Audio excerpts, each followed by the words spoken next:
Excited na nga ang lahat sa pagbabalik ensayo ng ating Gilas for the upcoming FIBA Asia Cup sa Indonesia this coming August 17 to 29.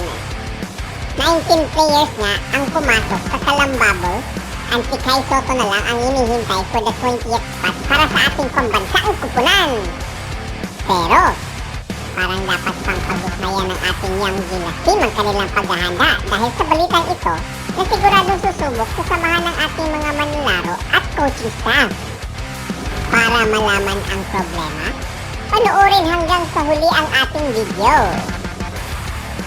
Hello mga ka-idol! Welcome to our basketball channel at pag-usapan natin ang pinakamainit na balita, impormasyon at pangyayari sa larangan ng basketball. Huwag kalimutang mag-like, mag-subscribe at i-hit ang notification bell para updated kayo sa ating bagong video. Eto na! Lipad!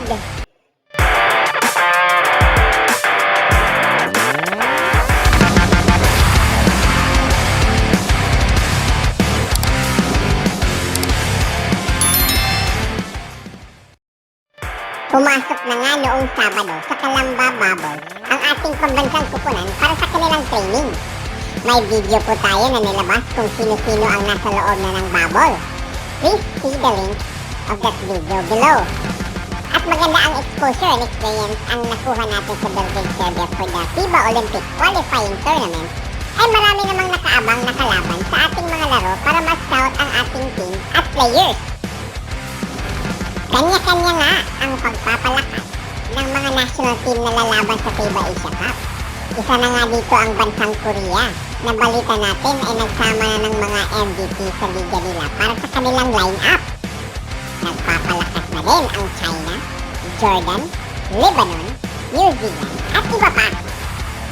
Pero ang tatlong teams na ito ang sa tingin ko ang mas lumakas palalo.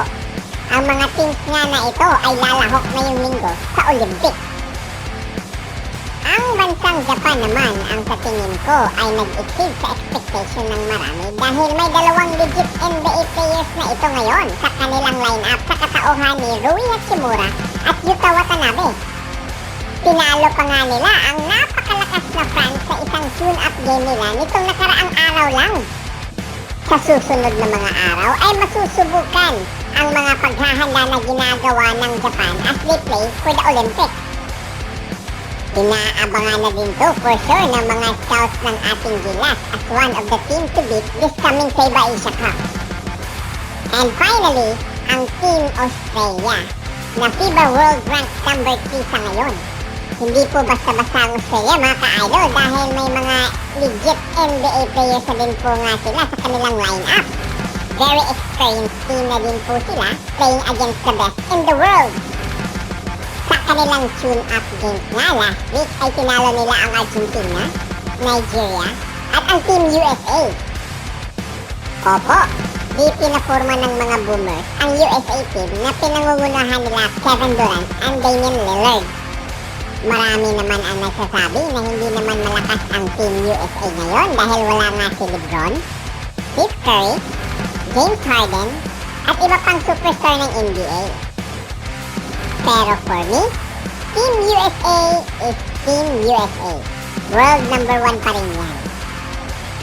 Pero ganun pa man ay nag-evolve na nga ang basketball sa buong mundo at humahabol ng ibang country sa USA basketball. Balik Gilas naman tayo mga ka-idol. Kailangan na mas galingan pa ng ating Gilas ang paghahanda para sa Asia Cup.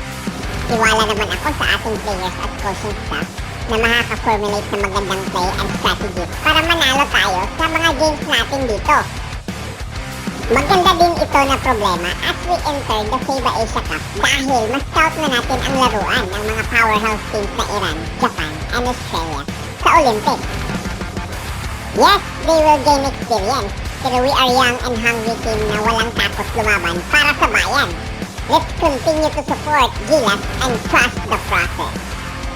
Kung kayo ang tatanungin mga ka-idol, anong team kaya sa Asia ang mahirap talunin ng Gilas this coming FIBA Asia Cup? Please leave a comment sa comment section and babasahin natin yan. At palaging tandaan, kung may